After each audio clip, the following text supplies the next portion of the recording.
75 to 90% of every person that walks into a healthcare facility in the Western world walks in because of emotional or psychological stress. We also know that people become addicted to the stress hormones, to those emotions. And then they need the bad job, they need the bad relationship, they need the traffic, they need the news, just so that they can stay in that emotional state. But now you're headed for disease, because no organism can live in emergency mode for that extended period of time. But I literally can give people the tools to be able to break those emotional addictions. And our data shows it works better than any drug. Dr. Joe Dispenza is a world-leading voice on the power of the mind, whose groundbreaking research has unlocked a practical formula to empower millions of people to rewire their minds and create long-lasting change. If I'm looking to change my life because it's in this horrible cycle of the same old, and I feel about myself, what do I need to know? I think that the first thing is you can't tell me that your past was so brutal that you can't change. Because we have seen people with some really, really horrible pasts. Abuses, difficult childhoods, some very serious traumas. We have seen them change that belief and become completely different people. But also, the research shows that 50% of the story we tell in our past isn't even the truth. That means that people are reliving a miserable life they never even had, just to excuse themselves from changing, or they wait for something to go wrong in their life. And that's when they go, okay, I'm ready to change. Why wait for that? You know, we can learn and change in a state of pain and suffering. We can learn and change in a state of joy and inspiration. And so I want to provide people the information, how to make new connections in their brain, and be able to think, act, and feel differently in your same environment. So let's break it down.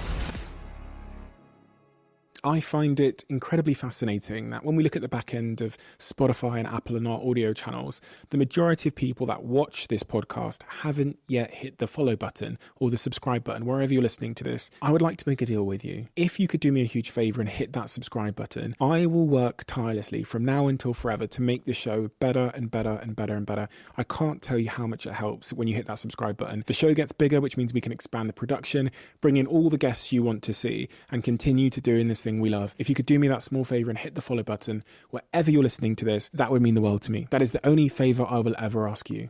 Thank you so much for your time. Dr. Joe, how do you define when someone asks you what it is you do? I teach people the neuroscience and the biology of what it really means to change. And I think when we change, our life changes. So my interest is to demystify that process so that people have within their reach the tools to make measurable changes in their lives. And what is it you're drawing upon? What experiences, what studies, what research are you drawing upon to give the world these solutions? I was interested really in the transcendental experience, the transcendental moment. So when I started teaching this work, I taught the work because people were asking, how do you do it? Like, how do you change your life? And what does it mean to change? And so I want to provide people the information where they can actually learn the information, make new connections in their brain. That's what learning is. Repeat what they've learned to the person next to them, build a model of understanding so you can remember it. Remind yourself what you've learned, because it's so much easier to forget this information than to remember it. So create a new level of mind, take away all the doubt, the conjecture, the superstition, the dogma, and so that the person can actually understand what they're doing and why they're doing. So the how gets easier. And when the how gets easier, we assign meaning to the act because we understand what we're doing. And when we do that, we want a greater outcome. So I want to give people the information, and I looked at all the latest research that pointed the finger at human potential and human possibility. I had my own personal experience with a personal injury. We talked about it last time. I studied spontaneous remissions. I wanted to see what people had in common with each other, and I couldn't find the explanation pretty much in contemporary texts. I had to start looking at neuroplasticity and epigenetics. And then I wanted to see, well, now that I know what people did and I understood what they did to have their own personal healings and transformation, could I reproduce the effects? Knowing what they did, finding out what the commonalities were, putting it in the language of science and then teaching it to people. They could be sick or they could be well, it wouldn't matter. But understand what they did in order for them to change and have their life change. And after a couple years of teaching it, we started to see kind of the same type of effects in those people that were applying and doing something with it. So this is a time in history where it's not enough to know. This is a time in history to know how.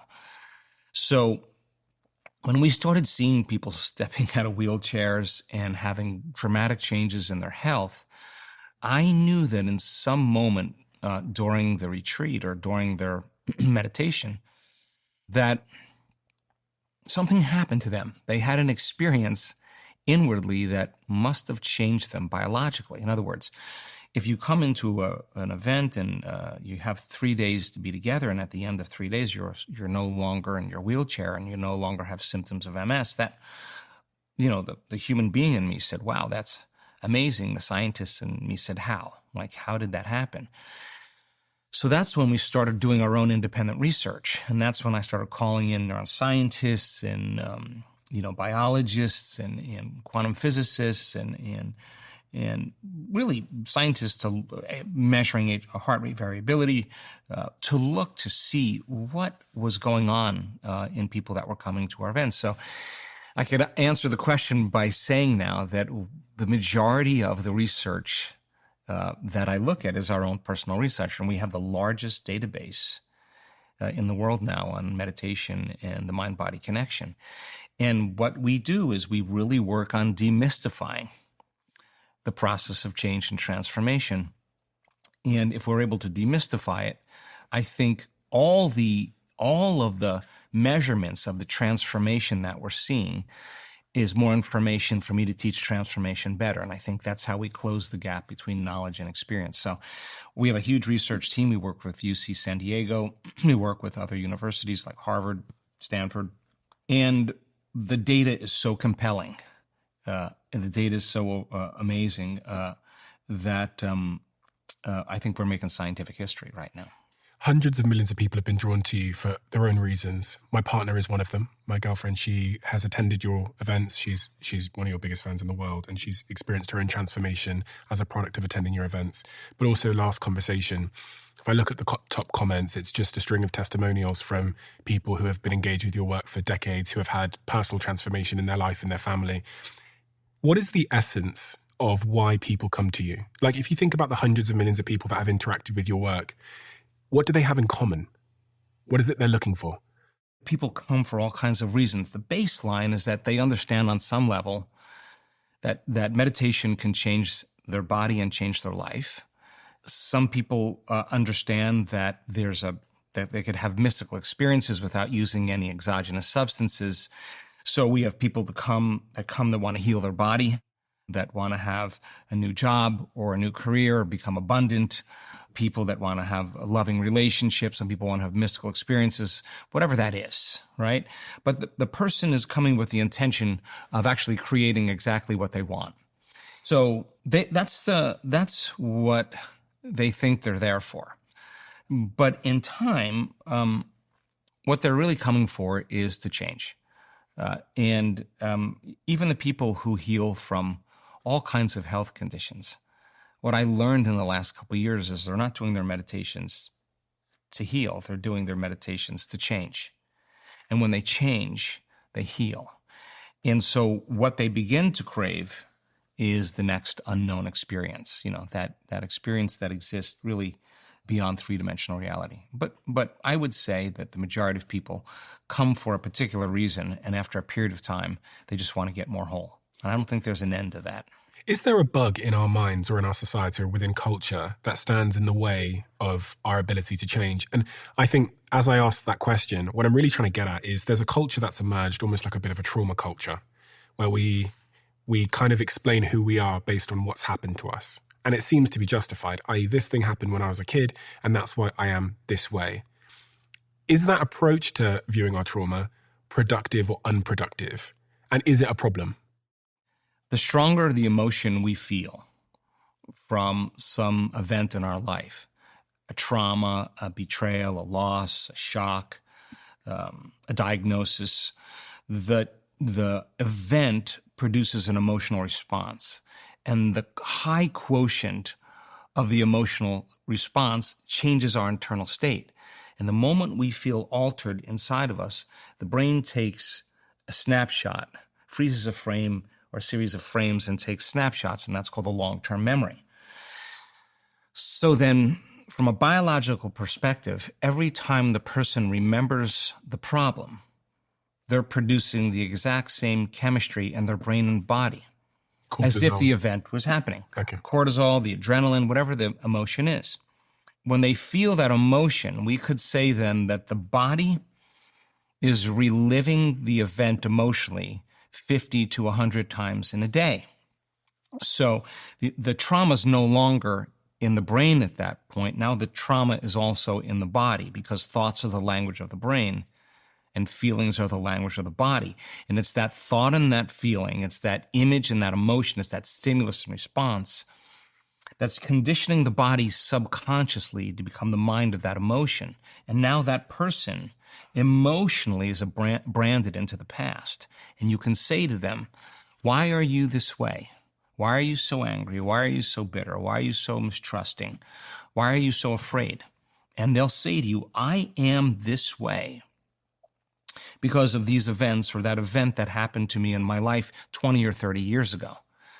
Now, this is kind of an interesting thing because, in a sense, their identity is completely connected to their past.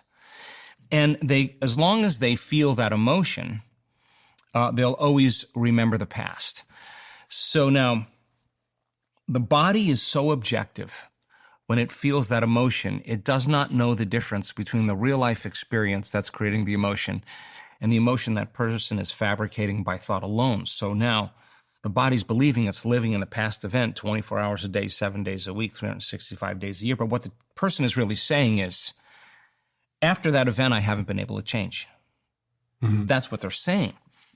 And so that becomes the person's identity, and there's nothing wrong with this.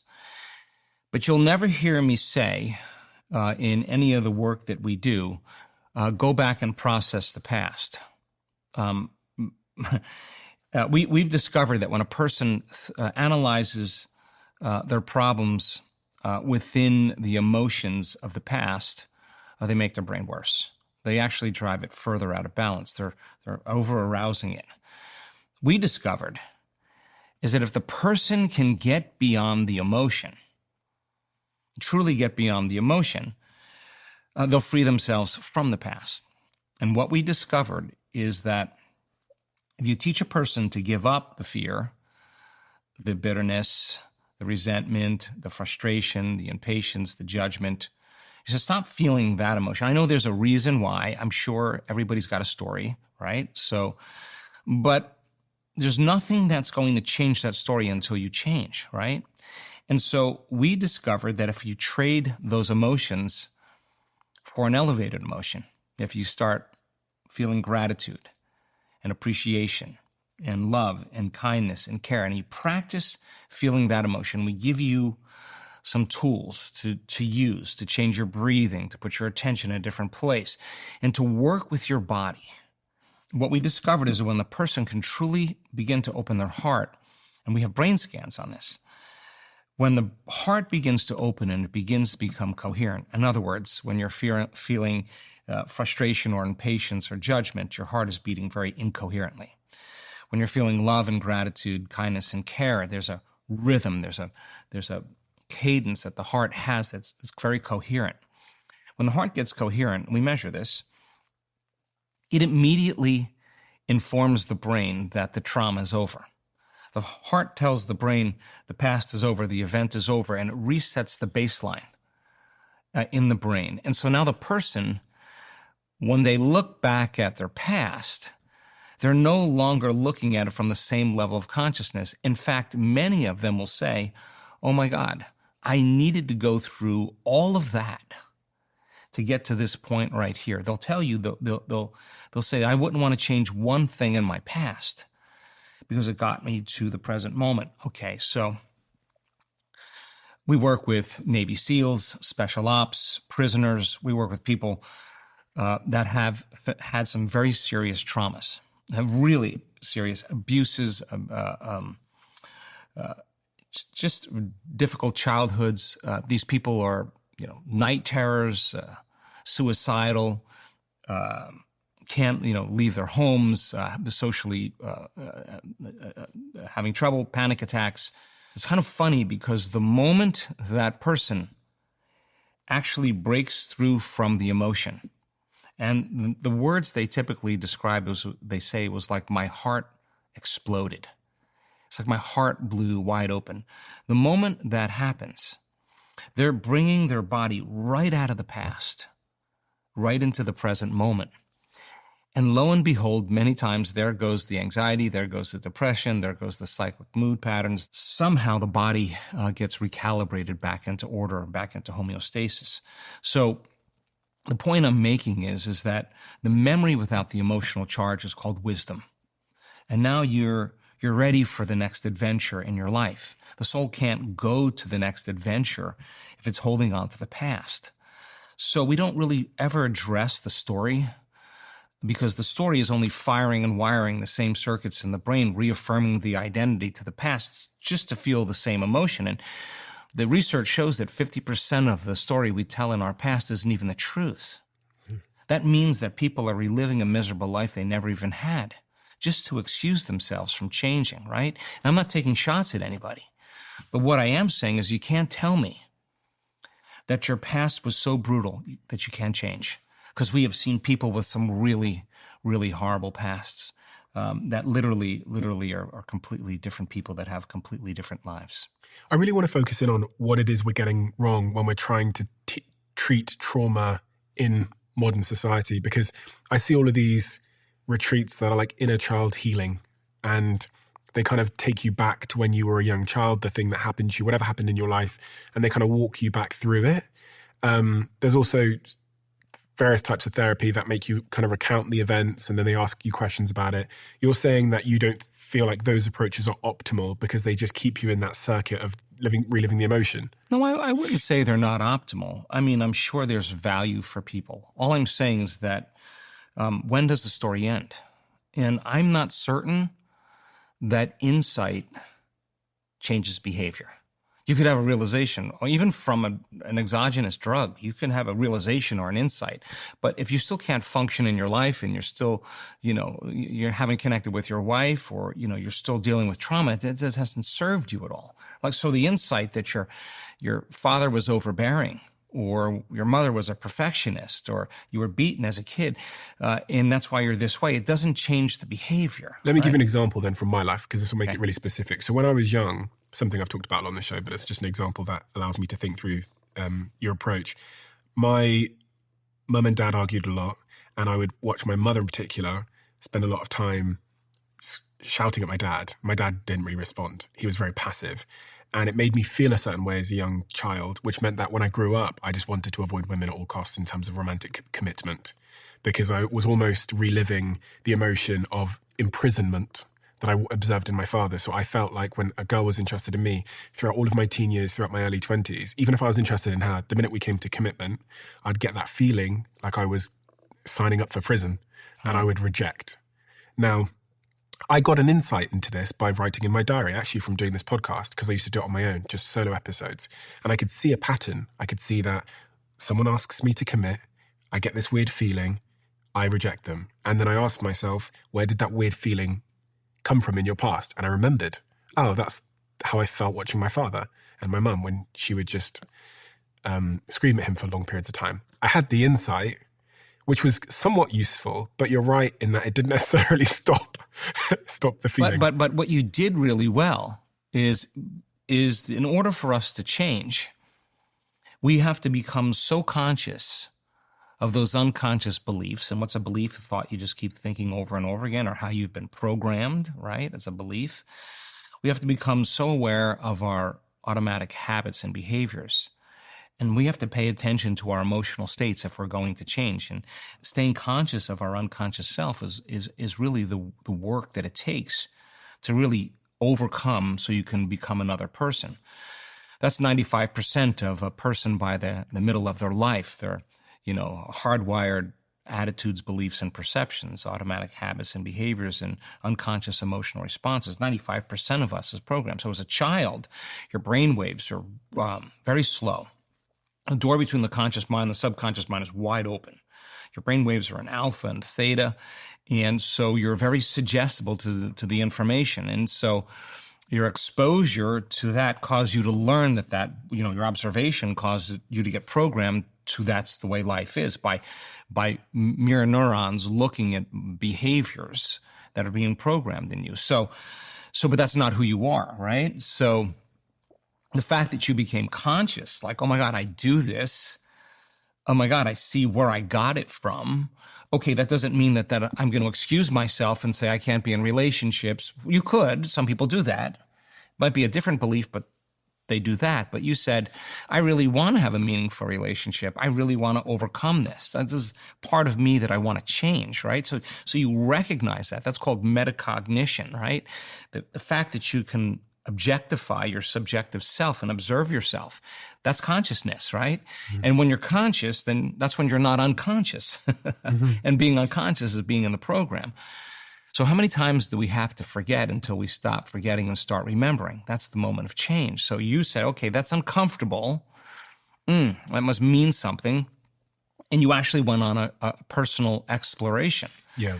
Do something with the insight, with the provocation, with the interest of actually wanting to change yourself in some way so that you create a greater experience of life, that there is love in life and that you can have a committed relationship and it can be different from your parents. And now you know what you're not going to be, right? So I think all of that is valuable. I think every experience that we have in our life that programs us to be a certain way, sooner or later, if we're interested in arriving at the goals and dreams that we want, we have to leave that behind. Sooner or later, a part of us must die. And sooner or later, we have to leave that. So I think that's evolution. That is the first step insight. Like, is this a sequential, multi-step process to change? I think insight is an aspect of awareness. So is awareness stage one? Yeah. So consciousness is awareness, and awareness is paying attention and noticing. So I think the first step is to become conscious that we're a certain way. And sometimes it lands as an insight or a download or a life experience that just kind of goes, you go, whoa, like, so I behave this way or I did this thing. So I think when you don't have that, you don't have a conscience. And you can just keep staying in that world. But sooner or later, you have to become aware. How do I increase my awareness? By paying attention. Is there a practice or a system or a process? Yeah. But what we know is that the more you practice being present, the better you get at it. Okay. And so how do you do that? If you sit in a meditation, right? And so there's a mode in the brain called default mode, and it's just always busy. It's consuming enormous amounts of energy in the brain, and it's always trying to predict the future based on what it knows in the past. It's a kind of an anticipation machine. It's always trying to fill in a known in reality so we feel safe. So a default mode system in the brain, when you close your eyes in a meditation, is going to immediately go into overdrive. It's going to say, oh, my back hurts a little bit. I'm kind of thirsty. How long is this going to go? I really don't want to do this. I don't like the music. It might be too long. Oh, I'm starting to get a little frustrated. I want to lay down. All of this stuff comes up. And then people have the belief and they say, I can't meditate. That's their conclusion from the experience. I'm not a good meditator. That's their affirmation. That's their belief, right? From that experience. But if you say to a person, listen, that's normal. But every time you catch yourself going unconscious and become conscious, that's a victory. And as tedious as it may be in the beginning, the more you catch yourself going unconscious and becoming conscious, the more conscious you become in your life. And all of a sudden, you begin to pay attention to things that you weren't paying attention to before. So in the work that we do, we say that being in the present moment, truly in the present moment, is being comfortable in the unknown, right? The present moment is the unknown because there is the familiar past that we feel emotionally and we have the predictable future. which are both the knowns. Being in the present moment is being in the unknown, and that goes against thousands of years of programming, because our biology is programmed that if we are truly in the unknown, we should be in survival. Because if you're in survival and you're in the fight or flight system, the unknown is a threat, it's a danger. So always try to predict the future based on the past, and you'll have better chances of survival. Predict the worst case scenario, be ready for that. Anything less that happens, you have better chance of surviving. So then to rest in the unknown goes against a lot of our biology. And we discovered that when a person keeps doing it over and over again, the body gets agitated, it gets frustrated, it gets impatient. Instead of the person saying, I quit, give them something to do, and they can lower the volume to the emotion and settle the animal down, like training an animal, settling the body back down into the present moment. We teach people how to do that, and that's the victory. Giving them something to do. Yeah, they have something to do when that comes up. Okay, Which is? I'll get to it in a second. And if they catch their mind going from a person to another object, to their cell phone, to their computer, to a place they need to be, and at a time, and they catch themselves with their brain firing in modulated compartments. If they keep catching themselves doing that, if they keep doing that and they catch the circuit when it's firing and they settle it down, in time, sooner or later, they're going to stop firing those circuits in the brain. And their brain waves begin to change from an agitated, aroused state into a more coherent and slower brainwave state. So when they do this enough times, the brain begins to synchronize. The brain begins to fire in greater levels of wholeness or greater levels of order. So when that occurs, then the nervous system gets very regulated, gets very orderly. The autonomic nervous system moves into a state of regulation. Dysregulation of the autonomic nervous system is called stress, right? So to answer your question, when people do this really well, in just a few days, they'll get really good at it. The side effect of that is they get very relaxed in their heart. It's relaxed in the heart, and it's awake in the brain. And the more relaxed you get in your heart, we've discovered, really relaxing into your heart, the more the heart informs the brain to get creative. And so now the person has this kind of synchronization that's taking place between their heart and their brain as well. And they can rest in the present moment. So the way you do that is you define what it really means to change. And to change is to be greater than the conditions in your environment, to be able to think, act, and feel differently in your same environment. That's what change is. To change is to be greater than your body, to be greater than its drives. In the meditation, I'm speaking specifically, greater than its emotional responses, its memories, its emotional reactions, greater than its habits. The habit is when you've done something so many times, the body knows how to do it better than the conscious mind. So if you're sitting in a meditation, your body wants to get up and wants to get going, and got people to see, things to do. That's kind of like automatic, right? And people get up and they say, I can't meditate. But if you tell them that when you notice that, you bring your body back into the present moment, you settle it down and tell it it's no longer the mind, that you're the mind. You're training the animal. Sooner or later, the body literally responds to a new mind. And there's literally a liberation of energy. The body begins to liberate energy.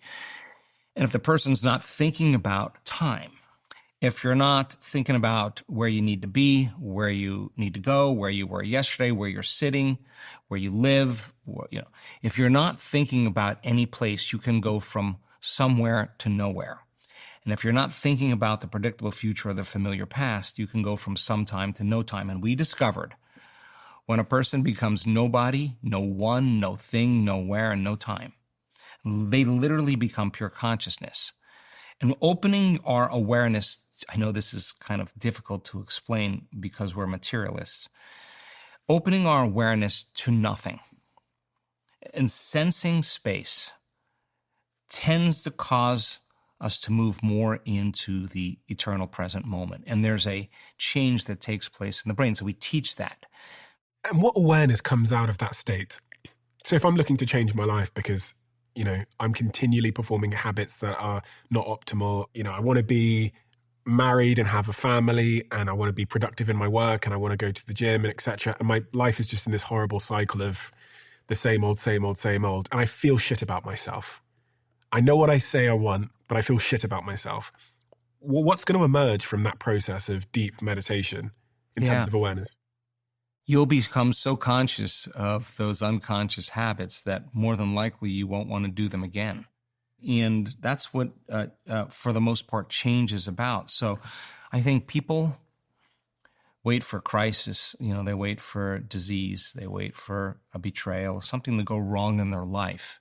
And that's when they go, okay, I'm ready to change. My message is, why wait, dude? Why wait for that? We can learn and change in a state of pain and suffering. We can learn and change in a state of joy and inspiration. So then you get a collective group of people together that really may have all those bad habits. They may even have bad habits that they don't even know they have.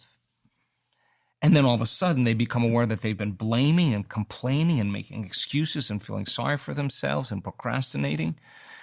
And they start to reason, if my personality creates my personal reality, if I'm going to create a new personal reality, I got to change my personality.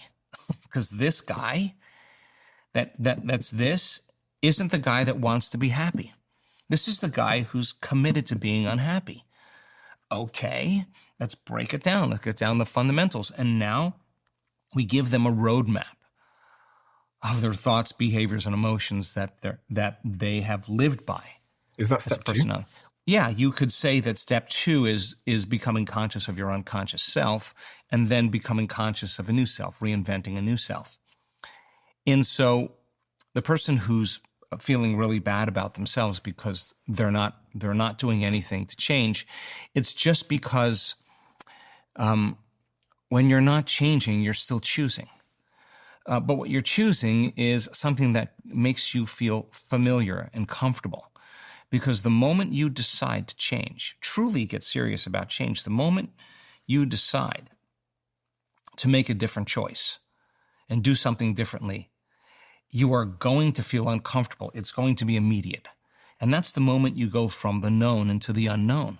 Now, if the body has been emotionally conditioned to be the mind, like we talked about earlier, the servant is the master. And so the person who steps out into the unknown and it feels uncomfortable, what is the body going to say? Get back to suffering. Get back to feeling bad. Get back to feeling guilty. At least that's familiar, that's known. So tell a person there's going to be a biological death of the old self. Neurologically, chemically, hormonally, genetically, the old self's going to die. Just know that that's going to happen. But instead of white-knuckling it across the river of change, we're going to give you something to do, because that unknown place is the perfect place to create in. So let's get you into the unknown, but let's get you there where you're relaxed and awake. You're not escaping. And if you do that really well, you'll be in a creative state. So you actually will be out of survival and you'll be able to create, because you could only be in survival or creation. Can't be in both.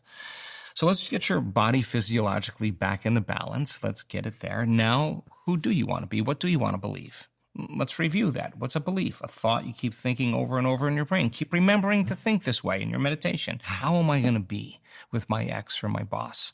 Let me close my eyes and think about what greatness looks like, what forgiveness would do, what love would do. Let me close my eyes and mentally rehearse how I'm going to be in that circumstance. I'm going to keep remembering to do these things so I don't forget. Keep doing it over and over again. You start installing the hardware. Repeat it enough times, it gets like a software program. You start behaving that way automatically. And then, my goodness, is it possible to teach our body emotionally how we do want to feel before it happens? In other words, don't wait for your wealth to feel abundant, or your success to feel empowered, or your healing to feel wholeness. That's waiting for something in your outer world to change, to take away the emptiness or lack that you're feeling in your inner world. Teach your body emotionally what it feels like ahead of the actual experience. And the moment you start feeling abundant, you're generating wealth. The moment you can embody empowerment, you're stepping towards your success. The moment you feel grateful and whole, the healing begins, right? So now you're starting to cause an effect in your life. So have the person keep remembering to feel that way and have them practice. Sooner or later, they'll start feeling that way more. And the more they feel that way, the more they'll believe in their future. And some people get so good at doing it that they walk around feeling that emotion, they feel like their future has already happened. And when you feel like the future has already happened, you stop looking for it. And that's when the magic starts to take place in people's lives. The synchronicities, the coincidences, the opportunities, they start coming to them in their life. And that's the reflection of their own personal change. I've seen thousands and thousands, tens of thousands of testimonials of people saying, Joe Dispenza changed my life. I mean, I've got one at home, right? I've got a testimonial that I live with. I'm sorry. No, honestly, I love it because she's probably back there somewhere, but she's so passionate and inquisitive and curious that I almost vicariously am benefiting from the work and research she's doing. And she's bringing things into our relationship and life that are making it more rich and full. And I have a certain perspective, which I wouldn't naturally go into that world. And even with breath work and the other things that she's brought into our relationship, I wouldn't have naturally gone there. So it's super useful. But there must be instances where you've met someone and you've tried to help them and you've been unsuccessful. Of course. And why don't those people change? Because I'm assuming that you think most people can change. They have the propensity to change.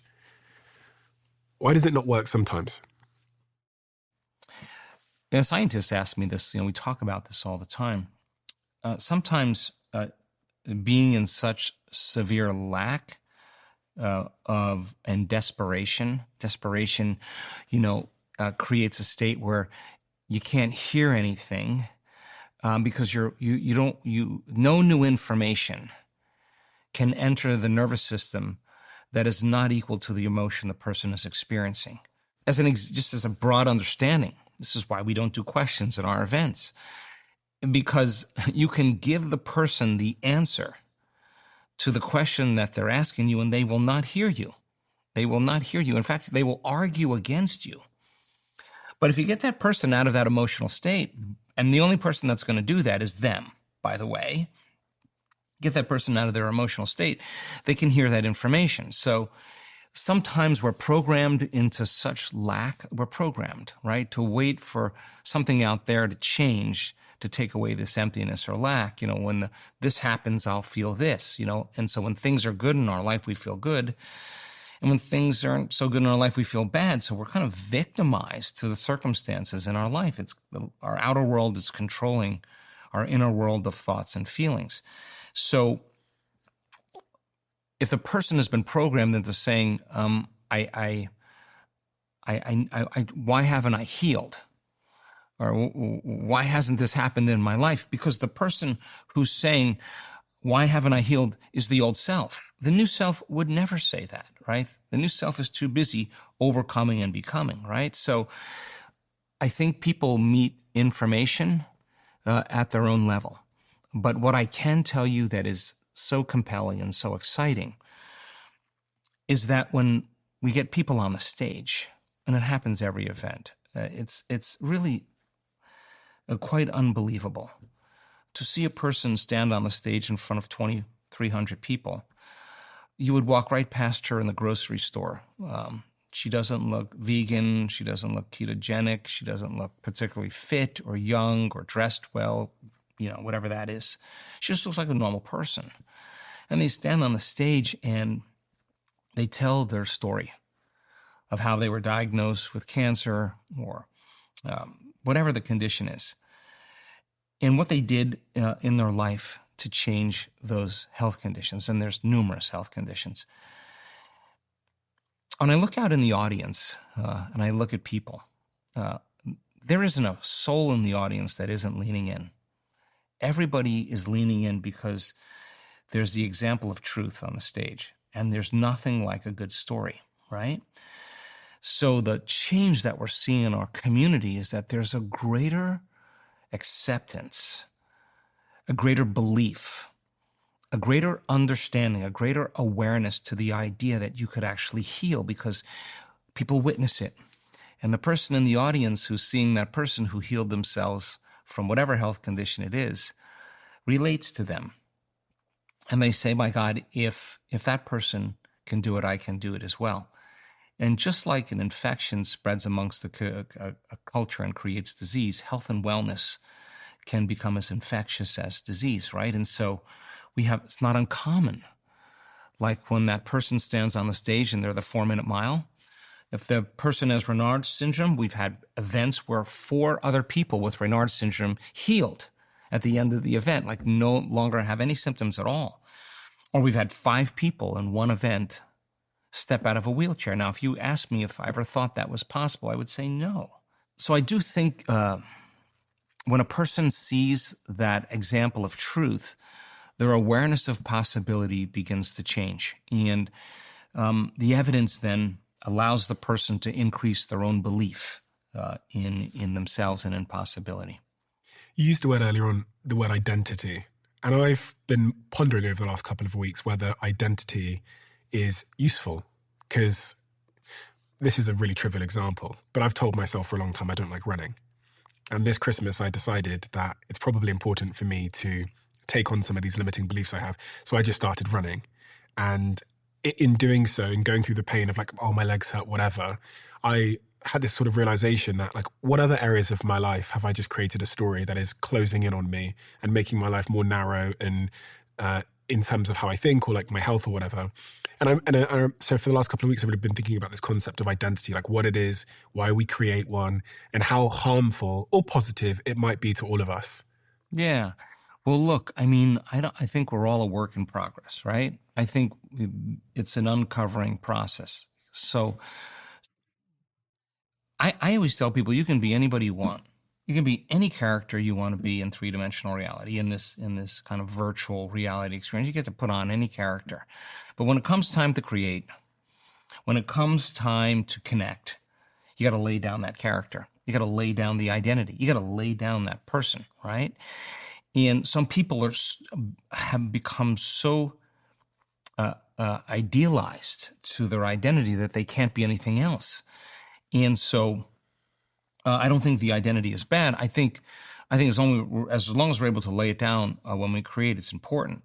And by the same means, if there are aspects of your personality or your identity that is undermining your life in some way, and this happens to so many people we see, even with, when they're getting healings, that their blood values get better, and then they get back into their life, and then blood values go back up, and then they get more healings, and their blood values go down, and they go back into their life. And sooner or later, this goes on 4 or 5 times, they say, is it me? Like, do I have something to do with this? And the answer is always yes. If you want to take this on, you can't take one bite. You got to actually eat the whole thing. So then what aspect of your identity then is limiting you? And what is that story that you're saying to reaffirm it to be the truth? And is it really the truth? And if it's not the truth, then you got to make a decision. And you got to make a decision with such firm intention to change that belief, that the amplitude of that choice carries a level of energy that causes your body to respond to your mind. That the choice that you're making in that moment becomes a moment in time that you'll never forget. In other words, you have to say, I knew exactly where I was, what I was doing, what time of day it was when I made up my mind to change, right? It becomes a long-term memory. And the stronger the emotion you feel when you make that choice, the more you remember the choice, right? And so you can't say, oh, well, I think I'm going to change this kind of part of my identity. And your body's going to say, he's lying. Like, he's not serious. He's going to still make the same choice. When you say this is it, I don't care how long it takes, time. I don't care how I feel, body. I don't care what people think of me or what's going on in my life, environment. I'm going to change. And you come out of your resting state and you make that choice. You're giving your body a taste of the future emotionally. That's what you're doing. And so people who make up their mind to change, they have to come out of their resting state and they have to say, I'm doing this. And that is a strong signal in the field. So does that mean that if I do want to change and I need that kind of escape velocity from my old self, the why, the reason, must be abundantly clear and incredibly strong? So if I'm making a New Year's resolution, I'm not going to just say, listen, I want this New Year's resolution because I think people will think better of me if I have it. It's got to be so deep in my core, and I've got to be so clear and be able to articulate the reason why this matters to me for it to stand a chance. Yeah. We call that assigning meaning. So it's so important to assign meaning to the task or the act that we're engaging. And one of the best ways to do that is to hold that vision or the dream of why you're doing it. I want to be healthier. I want to be more fit. I want to be more wealthy. I want to be more free. I want to be more in love, whatever it is. The only thing that's stopping you from being any of those things is just a part of your identity that has to change so that you get there. And nothing's mystical about this. If you said, I want to be wealthy, this is your goal, this is your vision, and here you are in lack, the only way you're going to get wealthy is this person's going to have to change a lot to find that wealth, right? So there's nothing mystical about this. We've all done it at some point in our life where we just made up our mind. And what did we do when we did it? We got very clear, like, okay, let me remind myself what that vision is. I just got to remember, why am I doing this? Okay, so I'm going to have to make a different choice.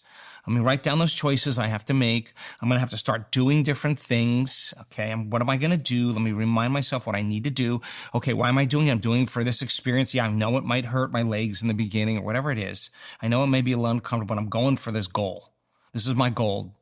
And the more we fascinate about that experience, the more we start feeling the emotion of that future. That's when your body, what we've discovered, is beginning to biologically change because it's starting to feel the emotion of the future ahead of time, right? So that keeps a person on the journey. And then we do something really great. We say, what thoughts do I want to stay away from? Like, I can't say, there's no way I'm going to say I can't feel like it. I mean, if you're truly committed to being healthy, and you're going to exercise, you can never say, I'm too tired. You can never say, I don't feel like it. That's going to cause you to not make the choice, right? So it's kind of this process where we're kind of doing that exact thing. We're actually looking at the old identity and we're reminding ourselves of who we want to become, right? And until you become it. And we discovered it's the overcoming process that is the becoming process. When the person overcomes some belief, some behavior, some emotion, when they truly overcome it, they naturally become somebody else. It's just a side effect. Their work in doing that makes them love themselves more. You also have a lot of case studies of, I was reading a lot of them from Army veterans and people that have been through pretty horrific experiences in the Army. I was reading a story of Joshua, who was an Army veteran who I believe came to one of your events and took part in your meditation and described it in his own words as his heart cracked wide open. Yeah. What happened with Joshua? Because that's a good example of personal transformation. Well, we have a program right now in the veterans, the Navy SEALs, Special Ops, simply because there's lots of stories like Joshua, where he was pretty much ready to give up on his life, and many of these veterans, they cope to the best of their ability, but they, in the back of their mind, they have an exit plan. They have the drugs ready. They're thinking about taking their life. Many of them think this way, and they've done so many different types of things to help themselves, and even a lot of them have done plant medicine and mushrooms and ketamine and all kinds of things to help them.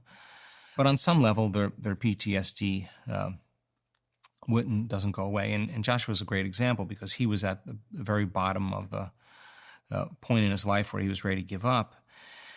And, the thing that I like to do with veterans is to reason with them. If you have a Navy SEAL, right? And these are elite individuals. If I tell them exactly what will happen if they practice opening their heart, if I say to them it's going to reset the baseline for trauma in the brain, they don't say, how do I do it? They say, yes, sir. Like I'm going to do it until it happens. And that's what happens to all of these guys. There's so much trauma in their brain and body. There's so much incoherence in their nervous system. There's so many physical problems that they're having that they're just really out of balance.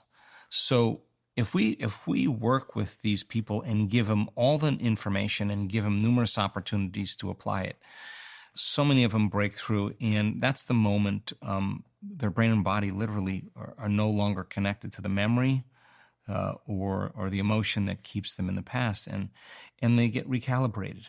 And he was a drug addict, an alcoholic, a victim of child abuse. Yeah. And the before and after of Joshua. Dramatic. Yeah, dramatic. Again, we interview a lot of these veterans. We interviewed this. He didn't know anything about meditation. This guy never meditated in his life. He didn't know anything about me. He didn't even know where he was going. This is how blind the study was. And he got there and he was just like, there's no way, like, I'm going to hang out with all these people. He was really, and always on guard. And they asked him in front of the camera, like, my goodness, like, what happened? And he got, this is a guy that looks like a Navy SEAL. And he paused for like a minute. And he got so emotional. And he said, I got my life back. I got my life back. I got my marriage is great again. I'm in love with my kids. I can feel again. I'm happy. Like, I'm not faking it. I really feel a change, So that's how the vet program kind of grew, because the veteran program was just a few vets coming that were, again, injured in some way, physically or emotionally, and completely different at the end of the event. They're going to go tell their tribe, like, right away, like, you got to do this. This really helped me. So we have a strong veteran community, and, we have our one of our nonprofits, the Give to Give Foundation, that works with veterans, and we create all kinds of programs for them to heal, and we're super proud of the results we're getting. Someone like Joshua has been through so much in their life where an objective observer would say it is warranted that they might be living in a state of victimhood. How important is it to forgive? I think it's really one of the fundamental things that keep us alive. I mean, forgiveness to me is just overcoming the emotion. That's it. And like, if you overcome the emotion, the side effect of that is that your heart will open. That's exactly what happens. And when energy moves into the heart, we start releasing different chemicals than when we feel angry, or we feel victimized, or when we feel sexual.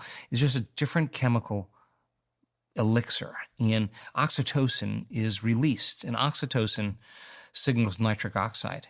And nitric oxide signals another chemical that causes the arteries in your heart to literally dilate. The heart gets filled with energy. It's engorged with blood. And when that occurs, the oxytocin levels that you're feeling, the love that you're feeling, the studies show that when oxytocin levels are just elevated a little bit, it's really hard to hold a grudge. You just can't, right?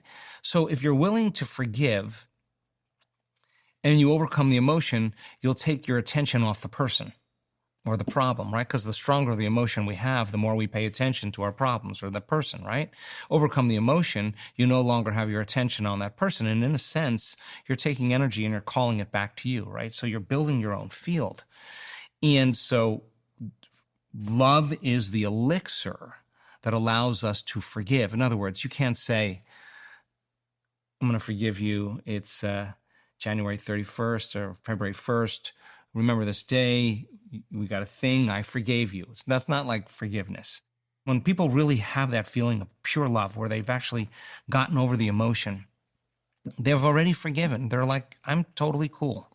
I'm great. You great. I'm great. Like, so it's a side effect of a change, because if the stronger the emotion we feel, the more we pay attention to that person. Where we place our attention is where we place our energy. Okay, overcome the emotion, you no longer have your attention on that person. You're calling energy back to you, and you're building your own field. And there's energy now to heal. There's energy now to create. There's energy now for the mystical experience. And so you can't do that if you're feeling frustrated, or if you're feeling anger, if you're feeling resentment. You'll always hold the grudge. You have to convert. You have to teach a person how to get into that elevated state. And the side effect of that is forgiveness. It's not something that you have to do. It's just something that automatically happens. When we think about forgiving people that have wronged us, our dad when we were younger, that person at work, the boss that fired us, or even something that happened that's significantly worse, it almost feels like a justification or an acceptance of what happened to us, which makes it feel like there's an injustice in the world. Like if I forgive that person, I'm letting them off. Yeah. Do you think we should always forgive everybody in all circumstances? Yeah, I think so. I mean, because, you free yourself.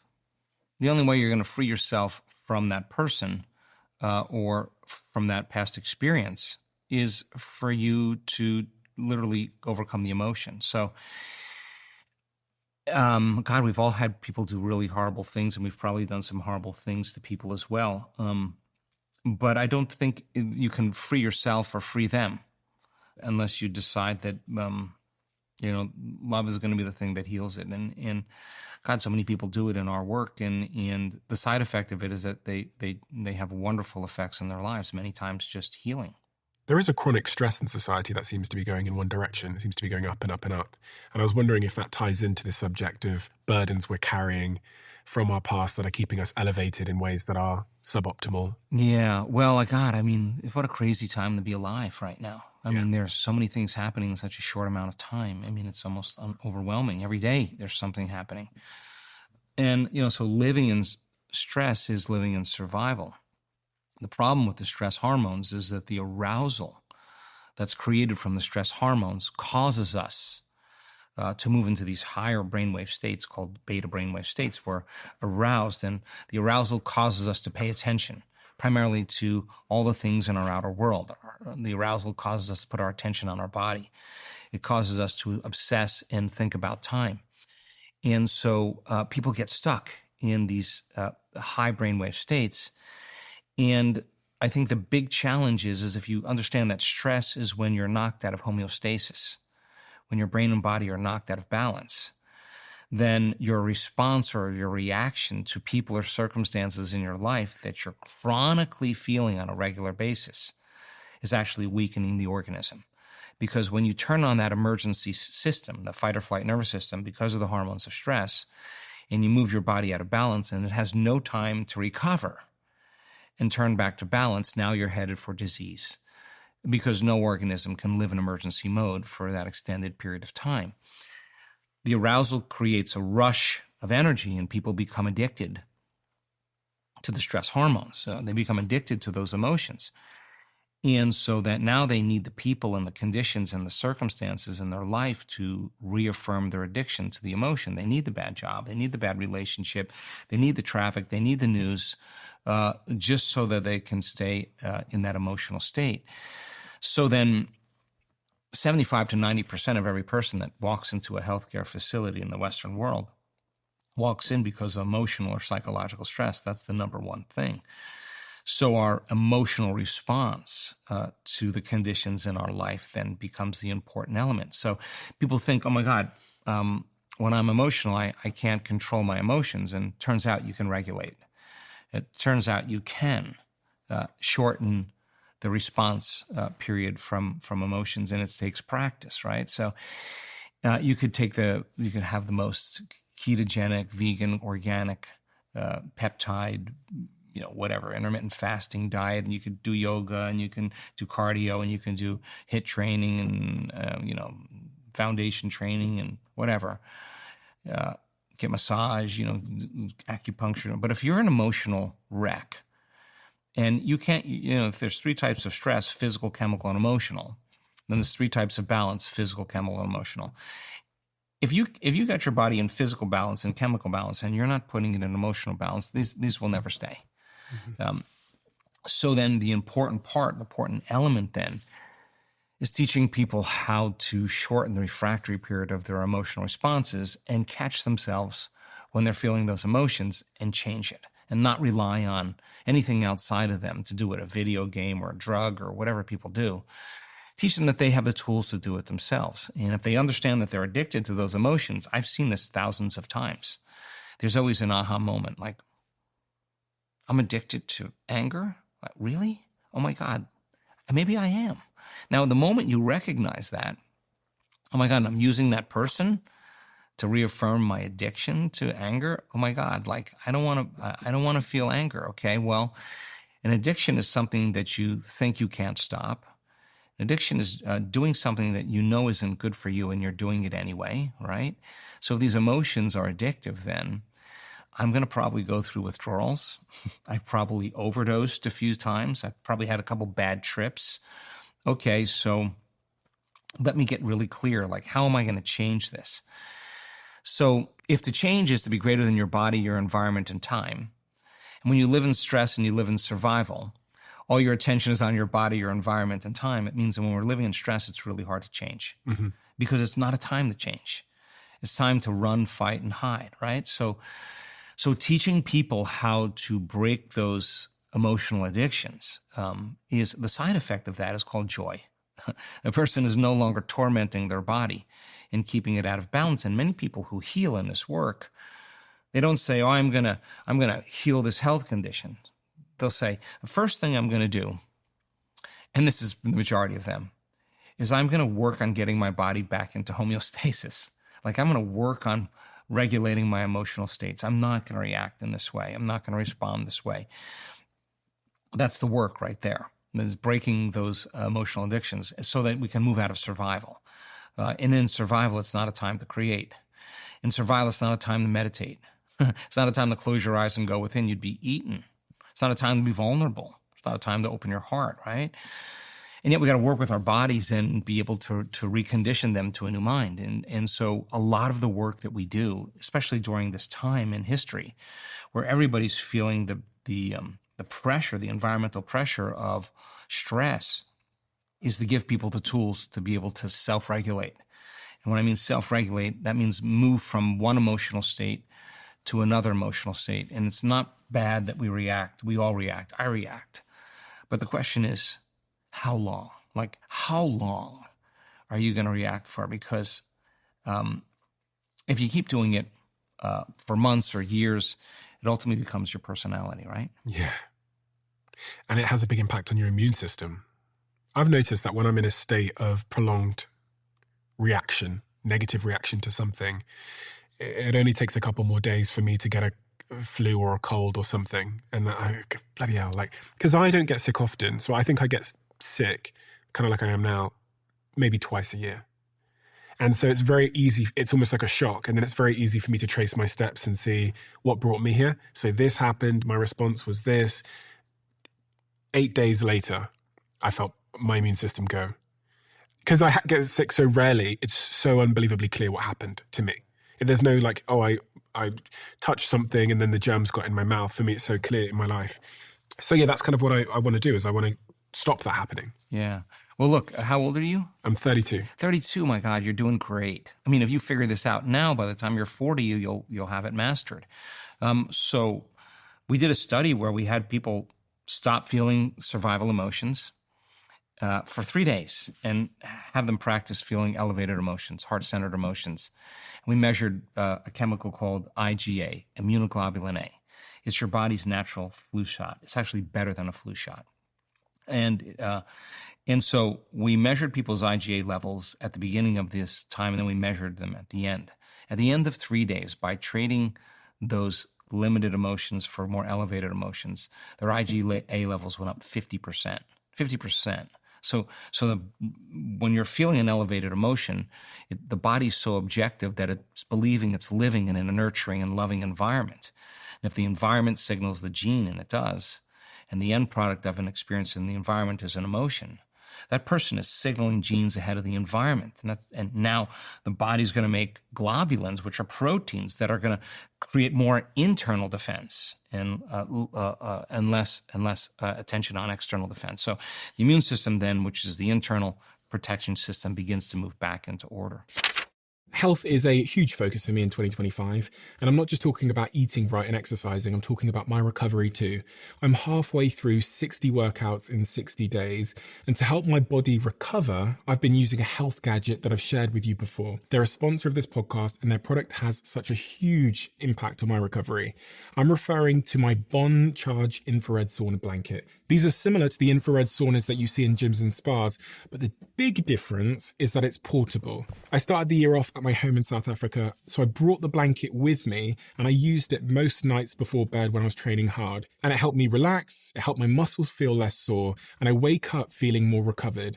It works by heating up your body directly rather than just the air around you to improve circulation and reduce stiffness. I've also noticed that it's had a big impact on my skin as well. And thankfully, Bond Charge has offered me 25% off for my listeners. So if you use code DIARY at checkout, you'll also get free shipping and a year-long warranty. Head to bondcharge.com/diary.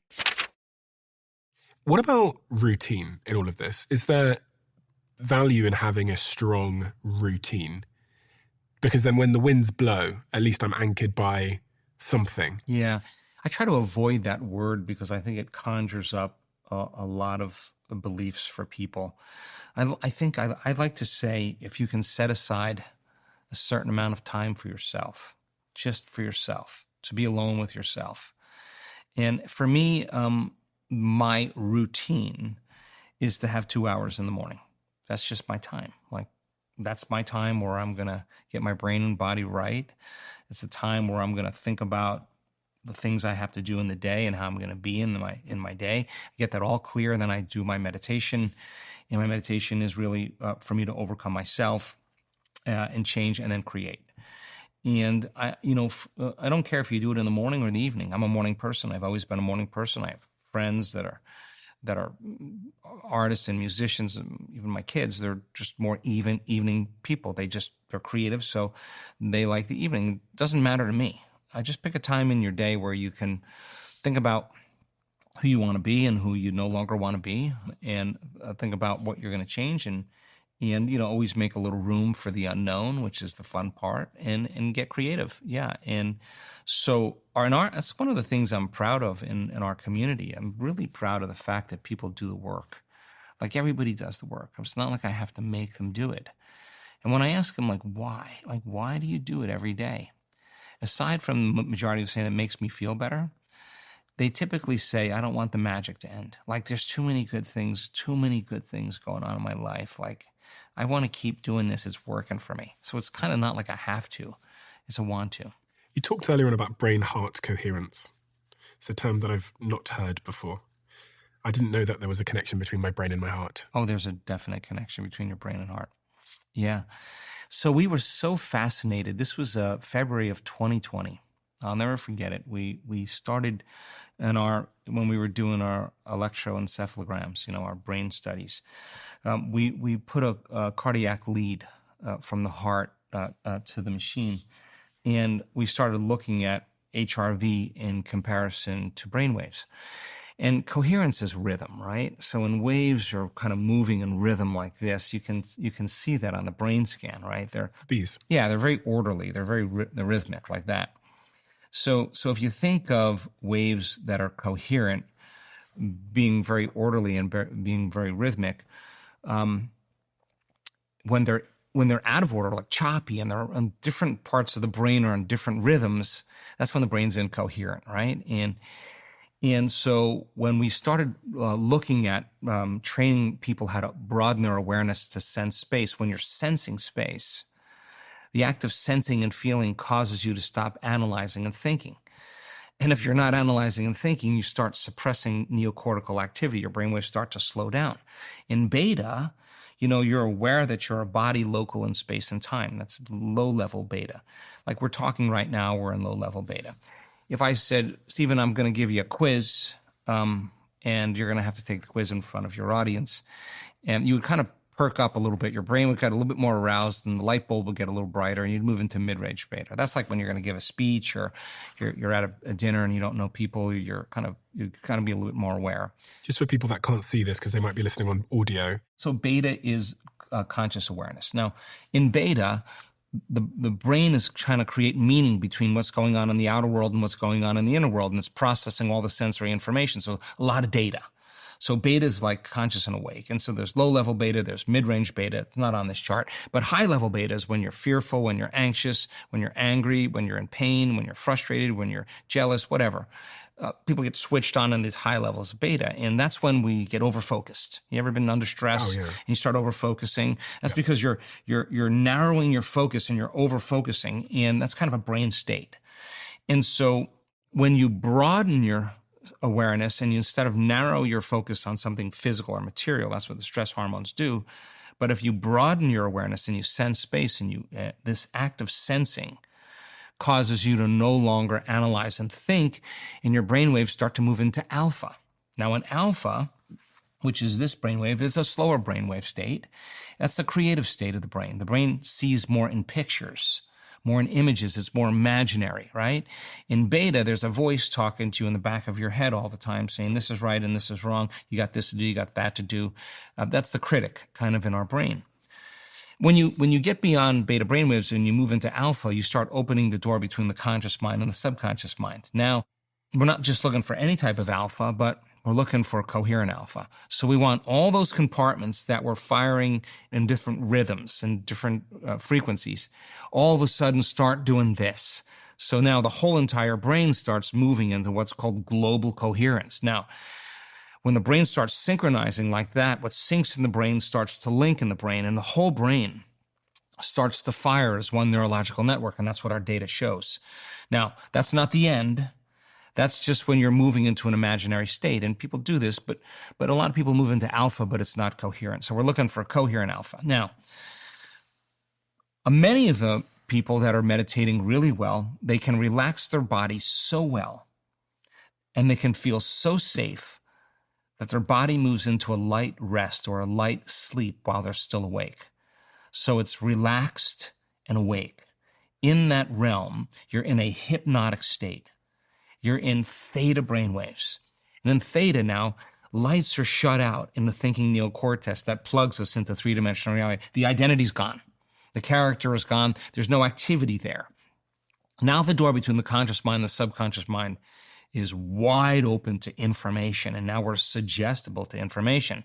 And now we're in the operating system. We can get in the subconscious mind and rewrite a program. We could rehearse a new script. We can tell a new story. Instead of the story of the past, we can tell the story of our future, and we can program our subconscious mind and our autonomic nervous system to begin to change our biology. Now, go too far past theta, and you fall into delta, and now lights are out. You're in a catatonic state, and you're unconscious, right? Mm-hmm. And so we kind of do this when we go to bed at night. We go from beta to alpha, theta to delta.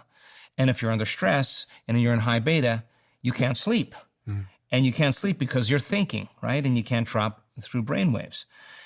When you wake up in the morning, you go from delta to theta to alpha to beta, right? So there's two times that the door between the conscious mind and the subconscious mind opens up. Okay, what does this have to do with brain and heart coherence? Well, in theta, when a person is in that state where their attention is on their heart and energy is in their heart, it's natural for the heart to tell the brain to get creative. It's time to imagine. It's time to fall in love with a future. Now the heart is the creative center, right? It's the part of our biology that allows the brain to begin, the frontal lobe to begin to create. So you get the heart and the brain kind of working together. The more relaxed you get in your heart, the more awake you get in the brain, something beautiful happens in the brain. If the person can sustain this and they're in that theta state, theta becomes the carrier wave. And right within the brain, you start to see alpha waves building on theta waves, and then alpha waves in harmonics into beta waves, and harmonics into high beta, and then high beta ultimately into gamma. And now the person is relaxed and very awake because gamma is super consciousness. It is super awareness. So the formula of being relaxed and awake and synchronizing your heart to your brain causes the brain to move into a state of what's called resonance. And resonance is when you have waves on top of waves, harmonics. And the brain starts functioning in a more resonant state. Sometimes even people have delta as the base, carrying theta, and theta carrying alpha, and alpha carrying beta to high beta to gamma. And they're all waves within waves. And as those waves come together, if they're coherent, they interfere and create a bigger wave. And then those waves come together and they interfere and they create bigger waves. And that's exactly how the energy in the brain goes up. So we have brain scans of people whose gamma brain waves are 200, 300, 400 standard deviations outside of normal. I'm going to give you an idea. 3 standard deviations outside of normal is 2% of the population. So they're processing an enormous amount of energy in their brain. And it feels really good, really good. So we practice a lot synchronizing the heart to the brain. If you do like MDMA or something, does that put you into some of these brainwaves? I'm wondering if any psychedelics are inducing of these states. We're going to do a comparative study actually this year with psychedelics and meditation. I can answer that question more definitively. What we do know from fMRI studies with psilocybin is that the default mode network in the brain, the one I was talking about earlier, that's always the brain's predictor, that shuts off with psilocybin, and that's exactly what we see in our advanced meditators and our fMRIs. That those people that are having a mystical experience right in the MRI looks like they're taking psilocybin. The same exact brain circuits are turned off. On this theta wave, you were talking about how that's really where a lot of the reprogramming can happen. So do I need to be in that state and then be exposed to some kind of stimulus sound? Ooh, good question. Well, I'll answer it in 3 ways.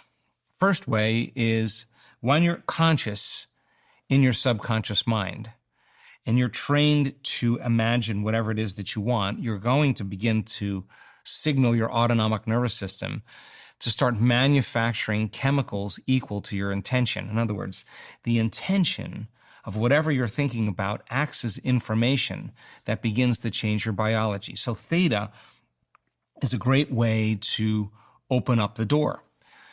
We also use theta when we want to program people, because it's a hypnotic state, to a mystical experience. And if they're in that state, remember, when you're suggestible, you accept, believe, and surrender to information as if it's the truth without analyzing it. And that's what programs people's biology, right? So you can program somebody into believing they need a drug, and you can program somebody into believing in just about anything, but you could also program them for a mystical experience, and that's what we do. Now, so we can do that by giving them information when they're in that hypnotic state. They're very suggestible, but we're only going to do it in a way that's going to be beneficial to them. And then the third way is something that we really discovered that we weren't expecting. Let's see how I can say this and make it simple. There's particle and wave. There's matter and energy. And so if all of your attention is on this 3-dimensional world, you're unaware of energy. So have a person close their eyes and take their attention off of everything physical, everything material, everything known, and go from a narrow focus to a broadened focus. And as they sense the space, they're actually putting their attention on that invisible field of energy that exists beyond our senses, the quantum field, right? And that field is carrying an enormous amount of information.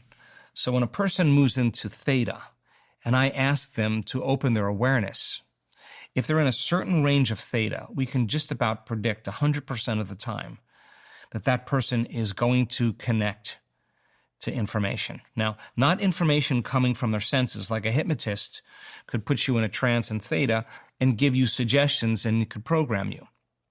But you're still in the same state, that hypnotic state, but your eyes are closed.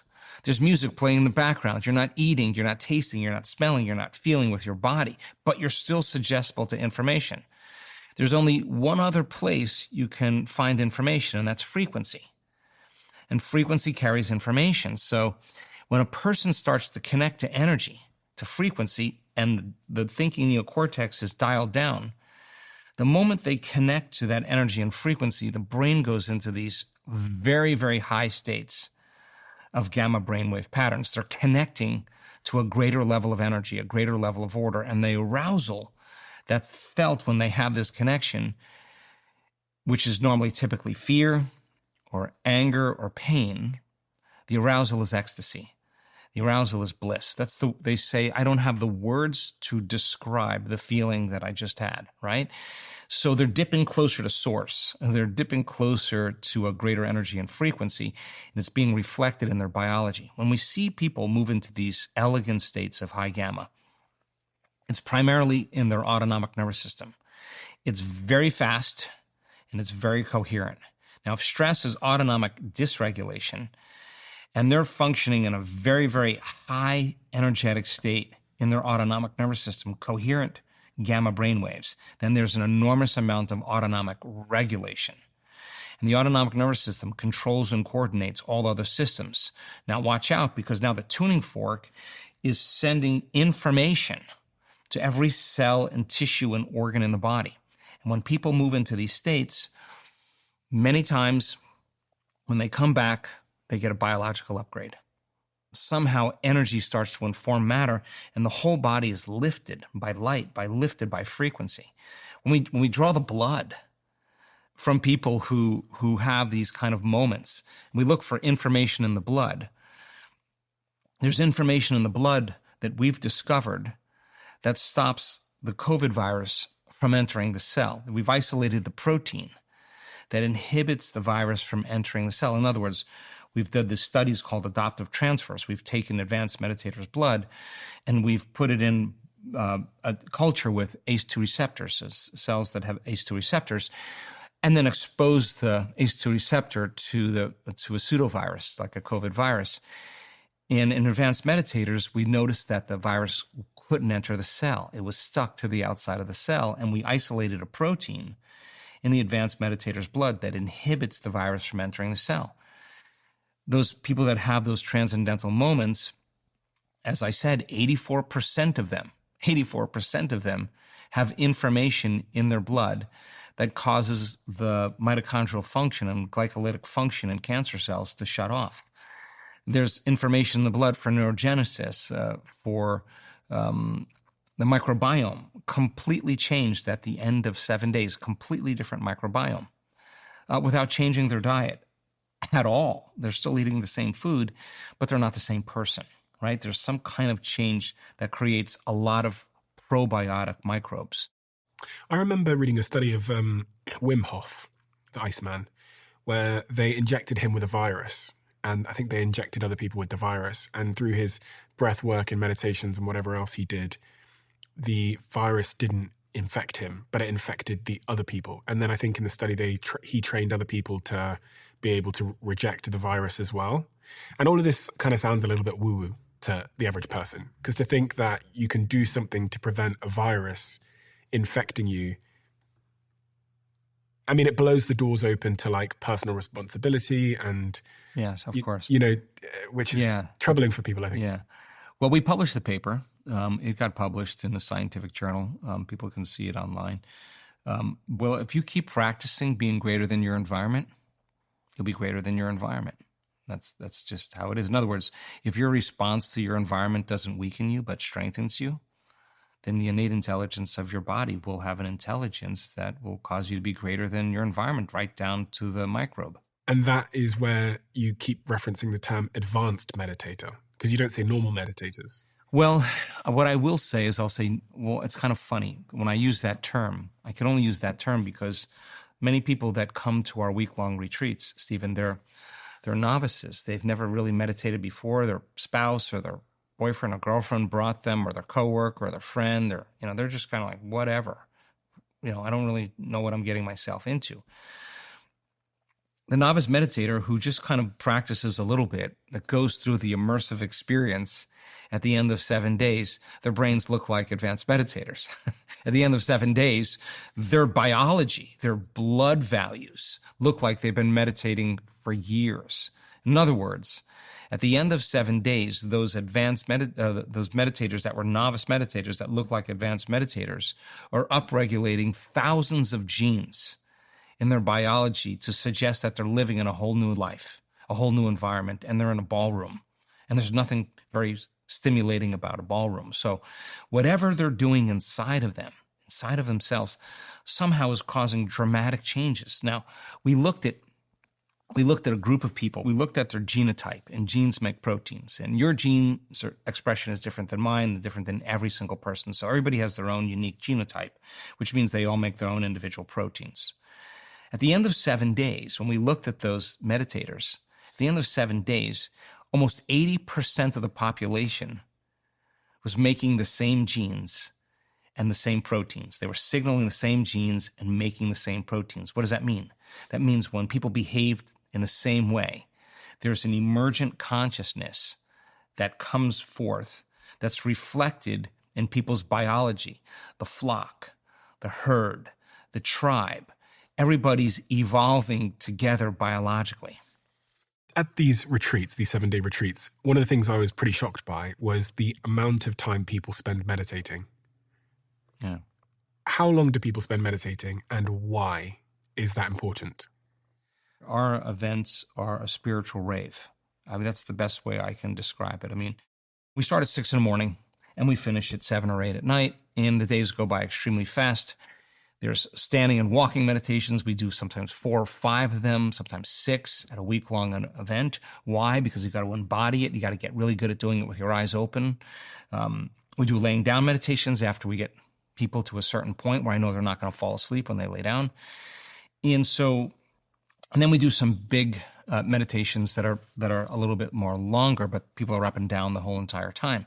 None of the meditations will ever be done without knowledge beforehand, because knowledge is the precursor to the experience.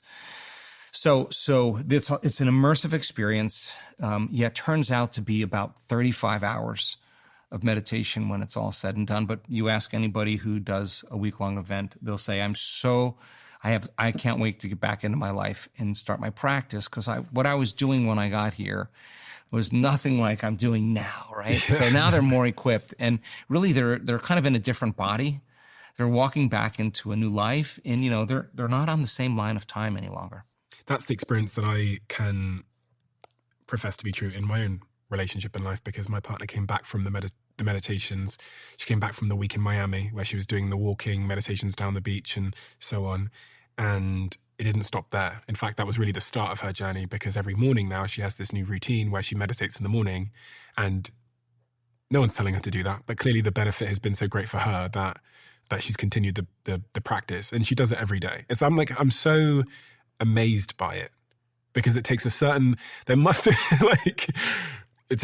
was going to say the word discipline, but it's not discipline, because if you're so clear on the benefit of an action, you don't necessarily need discipline. It's just clearly done so much for her that she's continued to do it thereafter.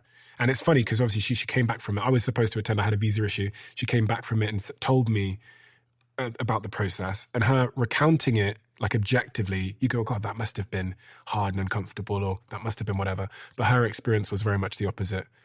It was joyous. It was filling. She came back so unbelievably obsessed with this new set of sort of systems and information that could better her life.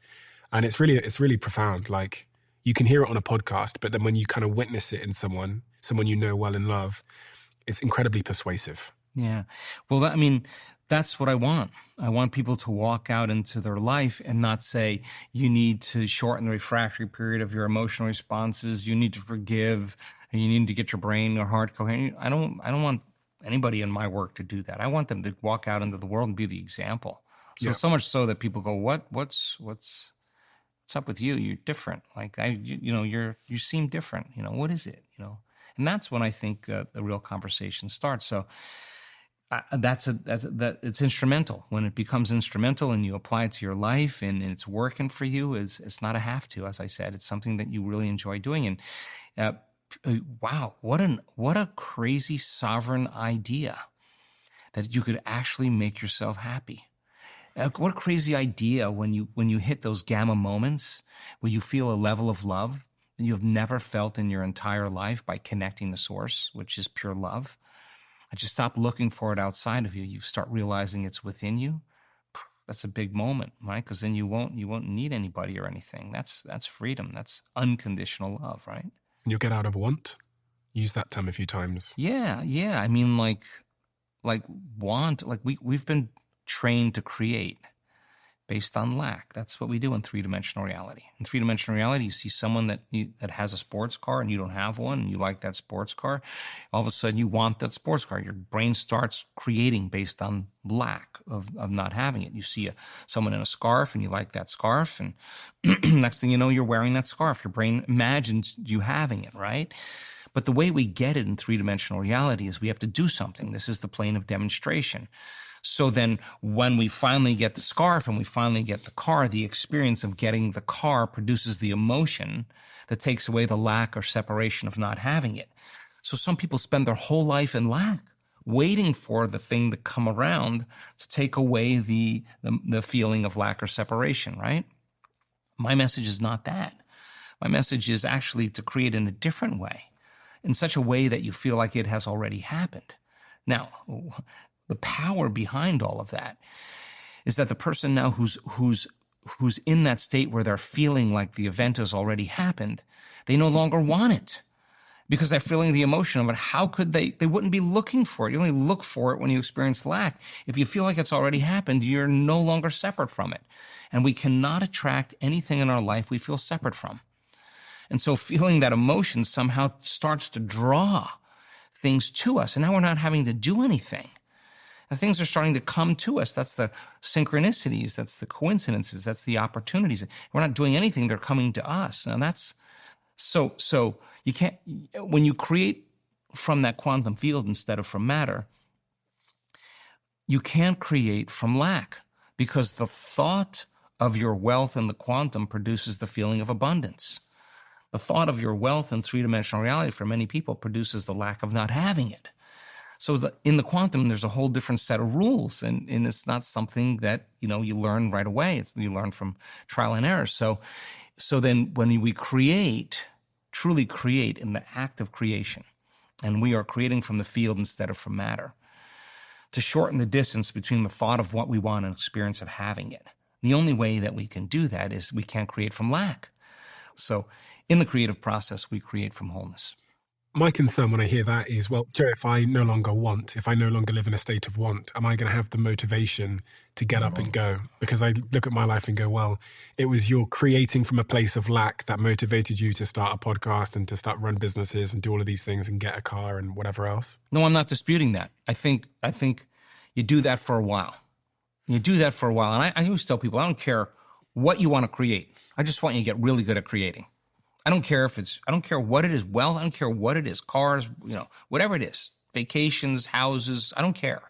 Just get good at creating. But sooner or later that the novelty will wear off on all of that. And you'll want to know that on some level there's more. So we always desire things. We always want things. But when we're in the creative process, we cannot create from the lack of not having it. We have to create from the feeling of having it, right? And so in the quantum, you got to feel it to experience it.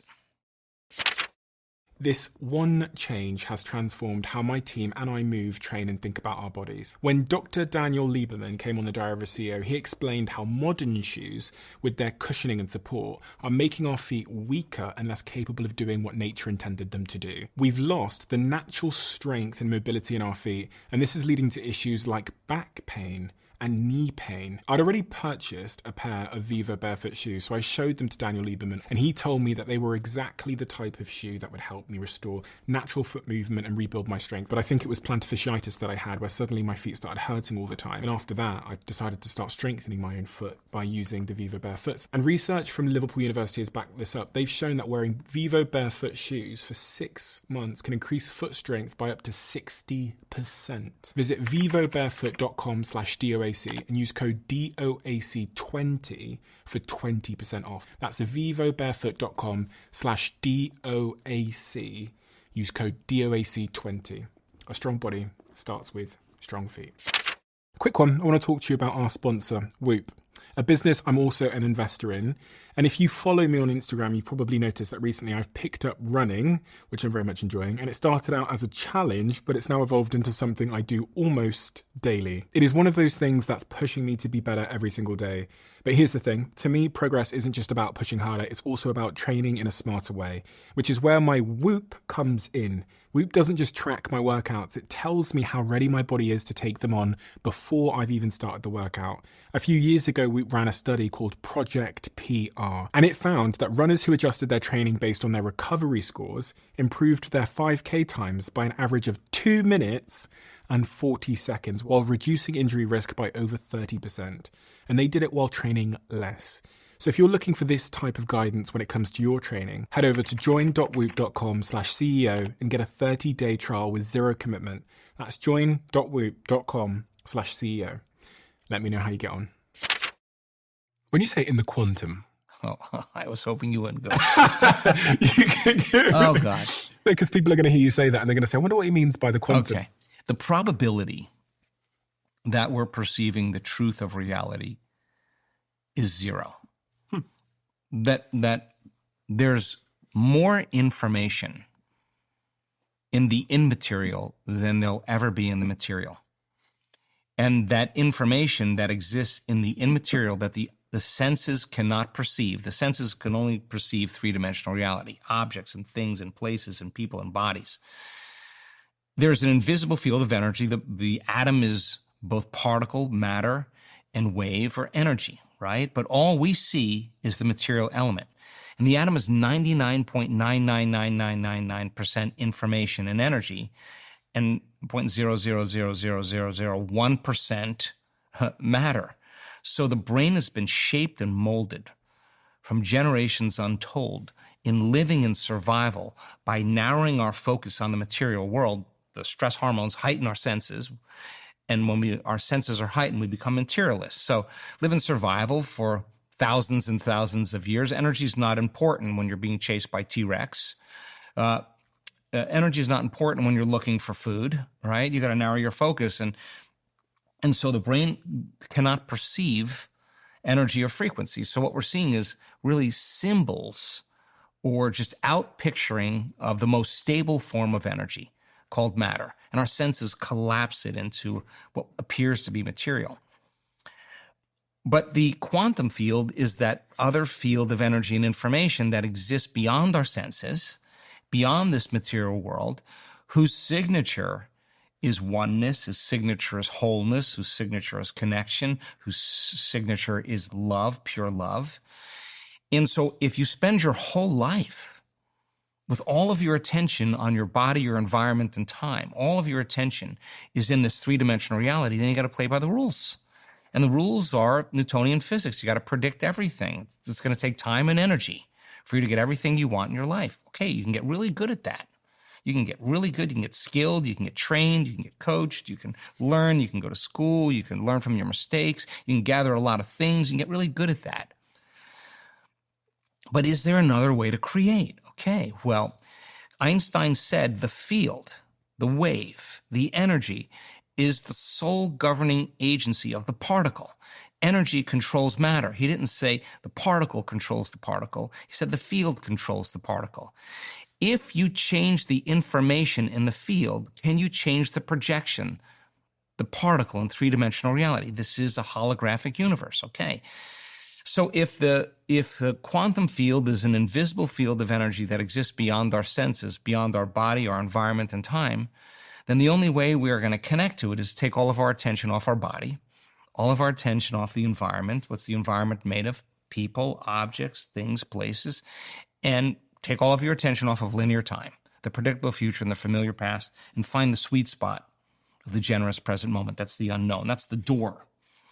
That's the moment you become nobody, no one, no thing, nowhere, no time. That is the moment you are pure consciousness. And it's no different than me saying to you, stay alive. I'm going to take away your eyesight. I'm going to take away your hearing. I'm going to take away your smell. I'm going to take away your taste. I'm going to take away you feeling with your body. And if I take away all of your senses, who are you? Your consciousness, right? Your consciousness. Consciousness of what? Nothing. Nothing but what? You. And the act of becoming conscious of nothing and becoming nobody, no one, no thing, nowhere, no time is the eye of the needle. And that is the moment you're walking through the door to the quantum field. And when you walk through that door, the game changes. It's all energy. It's all frequency. It's all vibration. It's all connected. It's all thought. It's all consciousness. It's all information, right? And so you got to train your brain, like when you pass through, you're not you any longer. You're not your body any longer. You're your body here. You're pure consciousness. And that void or that vacuum or that nothing, whatever you want to call that, is rich in frequency and energy. So have people linger there without a name, without a skin color, without a gender, without a diet, without a face, without a past, without a social security number, without a profession, without being a mother, a father, a kid. Linger there as pure consciousness. Lay the character down and get comfortable in nothing, in the unknown. Okay, now that you're there, if it's all frequency and it's all energy, then the next thing we have to do then is get our brain coherent, because thought is the electrical charge, it's the impulse in the quantum field. And the feeling, the elevated emotion, is the magnetic charge. If you take a thought and a feeling, an image and an emotion, a vision of the future with a coherent brain and a coherent heart, you got a whole new Wi-Fi signal. Now you're broadcasting new information into the field, and you're connected to this field. Keep changing the information in the field, you're going to change the destiny of your experience in matter. And so we teach people how to get to that place, get their brains and hearts coherent, and learn how to create by changing the information in the field to ultimately create the experience they want in three-dimensional reality. And when there's a vibrational match between their energy and some potential in the quantum field, and they're creating from the source of everything physical, why would they go anywhere to get it? If you're the source, you would draw it to you. So then creating from the field instead of from matter can literally shorten the distance between the thought of what you want and the experience of having it. Instead of going and having to do something to get it, it starts coming to you. And that's another way to create. And again, it all starts with getting out of the future and the past and into the overcoming process. The first couple of days is more valuable than all the gold in the world for people. They'll say, oh my God, I had such a terrible story. I had such a belief. Oh my God, I was so addicted to those emotions. They'll tell you. And you just have to sit with yourself long enough to no longer want to feel that way. And we just give people the tools to get them from the old self to the new self to cross that river. It's quite a compelling idea that I might be addicted to negative emotions or emotions that aren't productive to me in any way. Even that as an idea. We'll take the idea like this. If you were angry right now, or you were feeling sad, and I came up to you and I said, hey, Stephen, listen, I know you're really miffed right now. I know you're feeling really down, whatever. But just stop. Just stop being there. Just stop. If you can't stop that, then on some level you must be addicted to it, right? If you truly were not addicted to it, you would be able to just turn it off, right? So when people start to see that, they're like, oh my God, yeah, I could be addicted to that. It's a good moment for people. What's it doing for me? Well, the long-term effects of doing that, I mean, we can turn on the stress response just by thought alone. Mm-hmm. You could think about your problems and you could produce the same chemistry as if it was real. The long-term effects of the hormones of stress downregulate genes and create disease. And if you can turn on that stress response just by thought alone, that means your thoughts can make you sick. If I know it's bad for me, like no one wants to feel sad. So why am I choosing to feel sad? There's nothing wrong with feeling sad. It's just how long do you want to stay there? Or angry or fearful. I don't want to feel that. Yeah. So again, here we go. Trial and error. You got to catch yourself and you got to go, because when you're feeling sad, as an example, or you're feeling angry or whatever, for the most part, you want to stay there. Many people, like, it's just comfortable. It's some people find a lot of comfort in being unhappy. They're really happy being unhappy. So if you want to evolve your experience in life, you would say, I can change this. I literally can change it. Let me sit down and change my emotional state. If this emotion is causing me to view my reality through the lens of the past, if this reality is downregulating my genes and creating disease, if this reality, feeling this emotion, is causing me to behave as if I'm in a past reality, if feeling this emotion causes me to believe in my past more than my future, maybe it's not such a good idea that I stay there. So justified or not, valid or not, the only person that emotion is affecting is you. Sooner or later, I think when people start realizing I can change my emotional state and they really sit down, even though they don't want to do it, they do it, that's when they start feeling a lot of worth. Joe, what is the most important question, based on all of your work and all that you do and all that you're thinking about at this exact moment and the subject of change and transformation, that I should have asked you? Ooh. Is it possible that the human nervous system, the autonomic nervous system, manufactures a pharmacy of chemicals that works better than any drug? Is it possible that the human nervous system manufactures a pharmacy of chemicals that works better than any drug, Joe?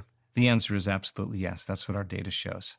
And it's not pseudoscience. Our data shows that the autonomic nervous system can manufacture a pharmacy of chemicals that works better than any drug. A drug trial is about 25% effective. 1 out of 4 people have a response, and it's normally over a length of time, 60 to 90 days. What our data shows is that 75, as I said, 84, 90, 95, 100% of the people that are involved in a 7-day event have these effects. So even if it's 75%, that means it's working 3 times better than any drug. And yet your nervous system is manufacturing those chemicals equal to the person's state of being, equal to their intention. And I keep asking the scientists, where are those chemicals coming from? The person's not eating a pill. They're not changing their diet. They're not doing anything. And yet what wasn't there before the event somehow is there after the event. It's coming from within us. Is that because of some of the sort of techniques and the processes you go through at the event? Is it because of the connection of a group of people coming together and synchronizing and the oxytocin? Is it all of the above? It's all of the above. I mean, almost 80% of the people expressing the same genes and making the same proteins, that's unheard of. What we discovered is people change people. That's what we discovered. That collective networks of observers determine reality. And it's not the number of people, it's not the amount of energy, it's the most coherence that takes place in the group. And so we're doing studies now with collective networks. We're doing studies on measuring the effects of collective consciousness. What does that do in terms of field effects and energy? When you say all of this and you talk about this relationship between the body and the mind, it keeps making me wonder about your beliefs of a higher power or a God. Because it all sounds, I mean, the more and more I learn about the body and how interconnected it is, it all sounds just mystical.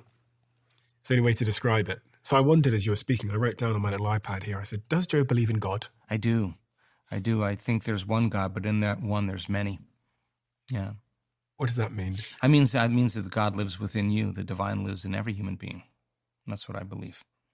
And I think it's really important for people to make time for it, to connect to it, to fall in love with it, to stay aware of it, to bring it into their life by staying aware of it and connecting to it. And I think the more we interact with it, I think the more it becomes us and the more we become it. And so removing the veils, the blocks, the emotions, the habits, the blind spots that stand in our way between our connection to that unifying field or God or the absolute or the creator or universal mind or source or singularity, the 0 point field, the fertile void, whatever you want to call it, the mother-father principle, making time to interact with it by removing the things that stand in the way between us and it allows us to get closer to love, right? And I think that's what God is. So the expression of the divine, the expression of God through the human being would be a person that's more conscious,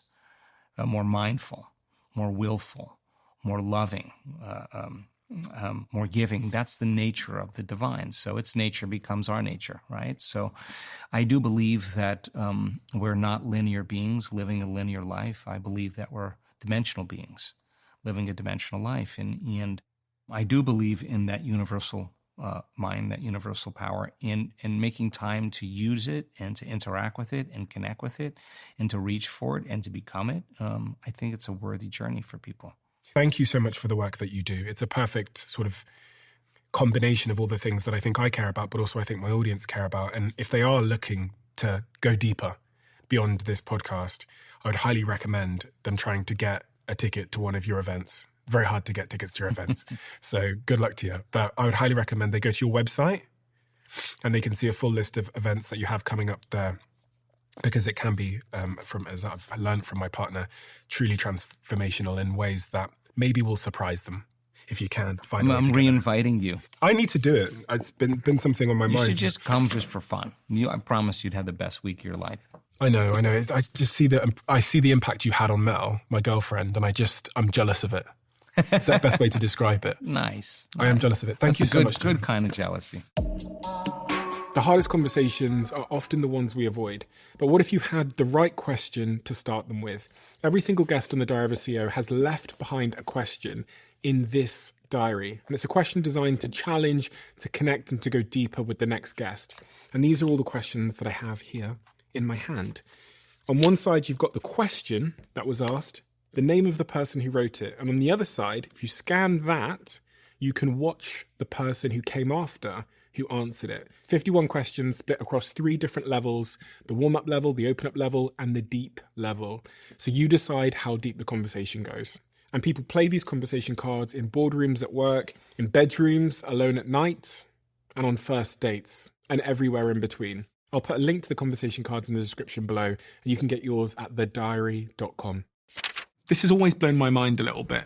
53% of you that listen to this show regularly haven't yet subscribed to the show. So could I ask you for a favor? If you like the show and you like what we do here and you want to support us, the free, simple way that you can do just that is by hitting the subscribe button. And my commitment to you is, if you do that, then I'll do everything in my power, me and my team, to make sure that this show is better for you every single week. We'll listen to your feedback, we'll find the guests that you want me to speak to, and we'll continue to do what we do. Thank you so much.